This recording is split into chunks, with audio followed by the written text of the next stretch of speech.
O Senhor esteja convosco. Ele está no meio de nós. Proclamação do Evangelho de Jesus Cristo segundo Mateus.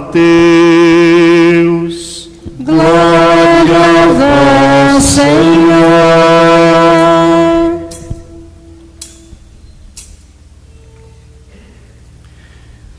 Tendo nascido Jesus na cidade de Belém, na Judéia, no tempo do rei Herodes, eis que alguns magos do Oriente chegaram a Jerusalém, perguntando: onde está o rei dos judeus que acaba de nascer? Nós vimos a sua estrela no Oriente e viemos adorá-lo. Ao saber disso, o rei Herodes ficou perturbado, assim como toda a cidade de Jerusalém. Reunindo todos os sumos sacerdotes e os mestres da lei, perguntava-lhes onde o Messias deveria nascer. Eles responderam: em Belém, na Judéia,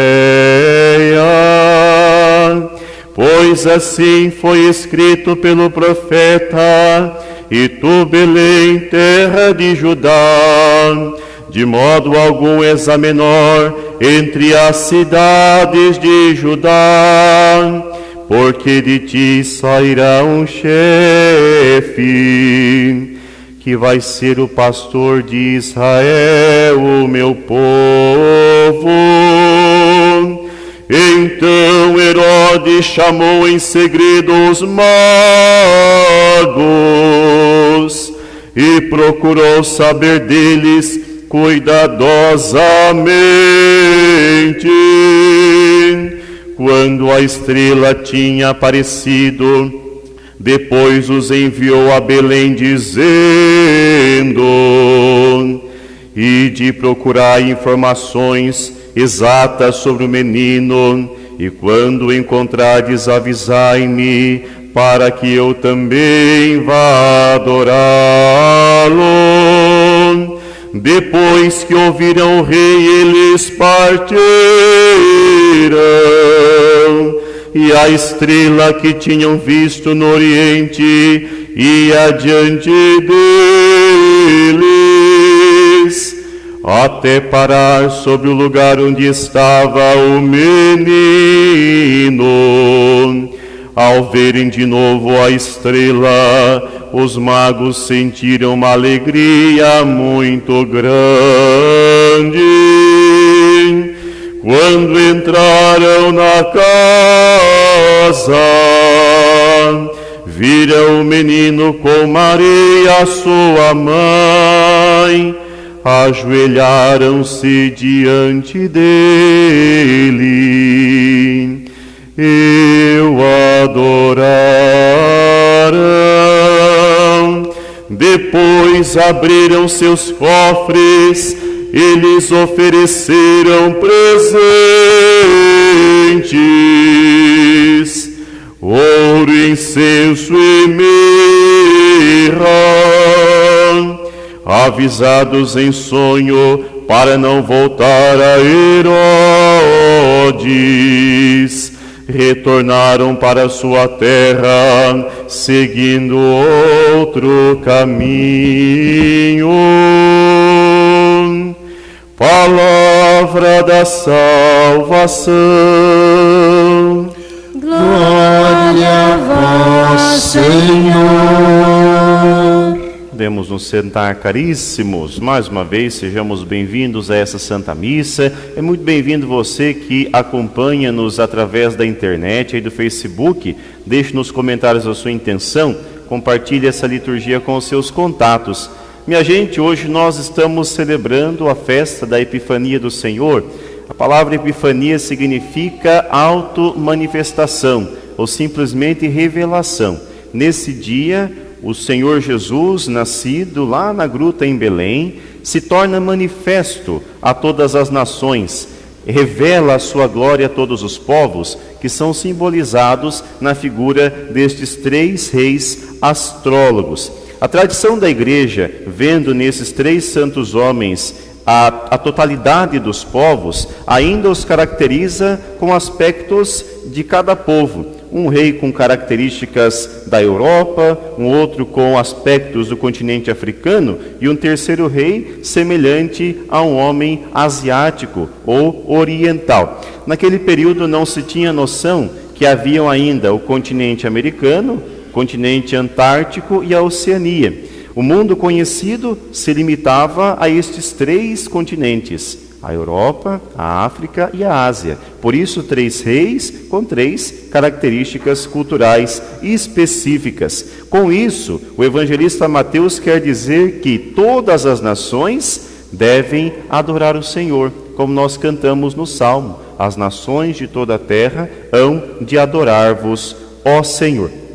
Os reis recebem de Jesus uma missão a partir do encontro com o Mestre, a missão de anunciá-lo como Jesus Cristo, Deus Filho Salvador.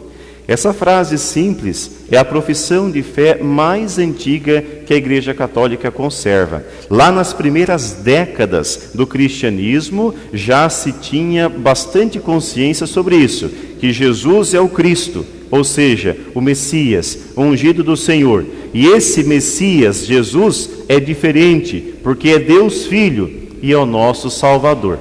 Vocês sabem que dessa profissão de fé deriva o símbolo do peixe. Vocês já repararam que o peixe é um símbolo do catolicismo? Não é apenas o símbolo dos santos. O peixe simboliza a religião cristã. Na catedral, inclusive, tem um peixe estampado no sacrário. Aí nós nos perguntamos: mas padre, Jesus é o pão da vida, não é o peixe da vida. O que peixe tem a ver com Jesus Cristo, afinal de contas? Bom, a título de curiosidade, a palavra peixe em grego se diz íctis. Em grego, peixe se diz íctis. Se isolarmos cada letra da palavra peixe em grego e fizermos um acróstico, em grego se forma a frase Jesus Cristo, Deus Filho Salvador, que em grego se diz Jesus Christou Theos Huios Soter. É o acróstico da palavra íctis, que é peixe em grego. Essa profissão de fé é aquilo que nós católicos devemos anunciar a respeito de nosso Senhor Jesus Cristo. Não é um simples menino, não é um homem qualquer, ou o Messias esperado pelo povo judeu. É muito mais que um homem, é o próprio Deus que veio ao nosso encontro. É muito mais que o Messias esperado, é o Messias que Deus concede ao seu povo para conduzir o rebanho do Senhor à eternidade. Esses 3 reis professam que Jesus é o Cristo, Deus Filho Salvador, através desses 3 presentes que eles deram a Jesus. Os presentes não foram ocasionais. Eles não pegaram cada um o que tinha lá e saíram correndo às pressas e foram lá para o chá do bebê, encontraram o menino já nascido e entregaram ouro, incenso e mirra. Na verdade, é proposital, e São Mateus utiliza desses presentes para falar quem é Jesus. O primeiro presente é ouro, é o presente que se costumava entregar aos reis. Com isso, o primeiro rei está afirmando que esse menino que está repousando em um coxo, em uma manjedoura, em meio aos animais, aos pastores, àquela gente pobre da periferia de Belém, e junto de Maria e José, esse menino veio ao mundo para governar todos os povos. É o Rei dos Reis. É o primeiro presente. Esse menino é Jesus Cristo, é o Messias. O segundo presente é o incenso. Incenso, desde os primórdios da humanidade, é oferecido à divindade, é oferecido a Deus. Nós conservamos ainda hoje o costume de, na Santa Missa, nas ocasiões festivas, também oferecer incenso a Deus. Vejam que na Santa Missa, no início, nós incensamos o altar, que simboliza o próprio Cristo, a pedra na qual se dá o eterno sacrifício eucarístico, incensamos a cruz, que é uma representação artística de Nosso Senhor. Na hora do ofertório, a gente incensa as oferendas, as oblatas que serão transubstanciadas no corpo e sangue de Jesus, incensamos novamente o altar, incensamos o padre, o presbítero celebrante, é aquele que simboliza o Cristo na Santa Missa, e Cristo atua por meio dele, e incensa-se também a Assembleia, porque Cristo está presente na Assembleia reunida. Nós falamos isso no começo da missa, o amor de Cristo nos uniu. Depois, na hora da consagração, eleva-se incenso para a Eucaristia, o corpo e sangue do Senhor. É o mesmo simbolismo. Nós oferecemos incenso para a divindade. Quando o segundo rei oferece incenso a Jesus, ele está falando, esse menino é Deus. Não é um rei qualquer, e ele vai nos governar com a força do Espírito Santo, com o poder que vem do alto. O terceiro presente é um pouco esquisito. Não era comum dar de presente um perfume chamado mirra. Na época existia uma variedade muito pequena de perfumes. Então existia o bálsamo, existia um perfume chamado nardo e também existia a mirra. Cada perfume era utilizado em ocasiões bastante específicas. Alguns se colocavam na água para lavar os pés, as mãos e a cabeça, outros se utilizavam no corpo, mas a mirra não era utilizado por gente viva. Mirra era perfume de defunto. Mirra era utilizado tão somente no processo de tanatopraxia, de preparação do corpo. Como vocês sabem, naquela época não havia formol. E numa situação de pobreza, de simplicidade, a preparação do corpo, quando se falecia, era algo muito simples.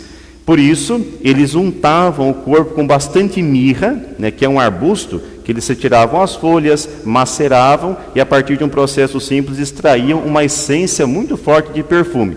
Passavam no corpo dos mortos e assim era só alegria. O morto ficava cheirosinho e o velório durava aí um tempo a mais. Mirra é perfume de morto. Não se dá mirra para gente viva, ao menos naquela época não. Imagine só o coração da Virgem Maria, São José, os pastores, vendo os reis chegarem com aquela imensa caravana, porque um rei nunca fazia uma viagem sozinho. O primeiro rei oferece ouro. Os que estavam presentes compreendem, falam, olha, este rei é sábio realmente, porque entende que aqui está o Rei dos Reis. O segundo rei arranca do cofre uma caixa de incenso e logo eles entendem, opa, mas incenso a gente só dá para Deus. Então realmente se confirma o que os anjos disseram na noite que o menino nasceu, se confirma o sonho de São José, a visão de Nossa Senhora, esse menino é o nosso Deus. Certamente aplaudiram o incenso oferecido. E o terceiro rei que oferece mirra. Certamente ninguém entendeu nada. E a Virgem Maria, imagino, que tenha guardado isso no seu coração, mas também não tenha compreendido.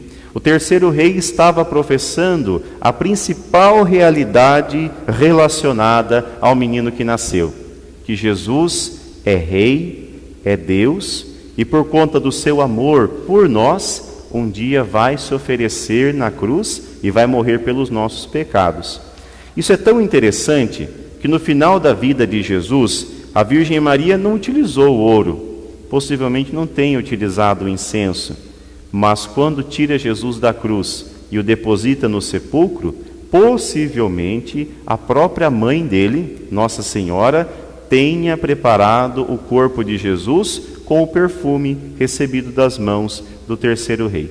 E desse modo se cumpre a profecia feita através desse santo mago do Oriente. Ouro, incenso, mirra revelam-nos que Jesus é Deus, Filho, Salvador, e nos salvou através do seu sacrifício na cruz. Após fazerem esse encontro bonito com Jesus, contemplarem o menino Deus sob a luz da estrela que os guiava, os santos reis do Oriente retornam para suas casas. Mas é curioso que eles não voltam pelo caminho mais fácil, que era o caminho de Jerusalém, um caminho mais movimentado, pavimentado, porque em Jerusalém havia o rei Herodes, que simboliza todo tipo de maldade, todo tipo de coisa ruim.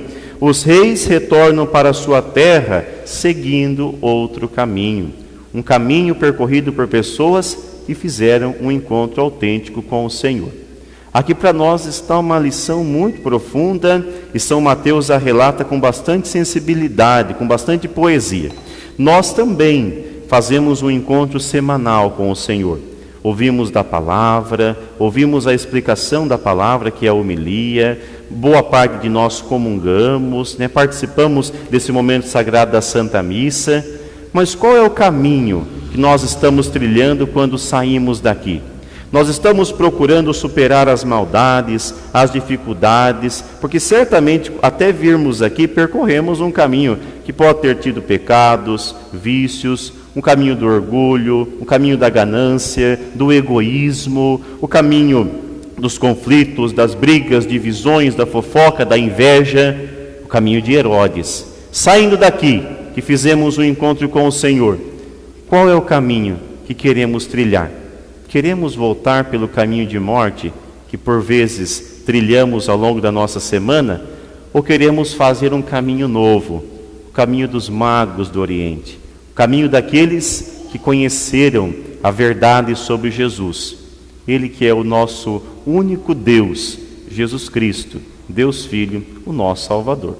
Louvado seja nosso Senhor Jesus Cristo!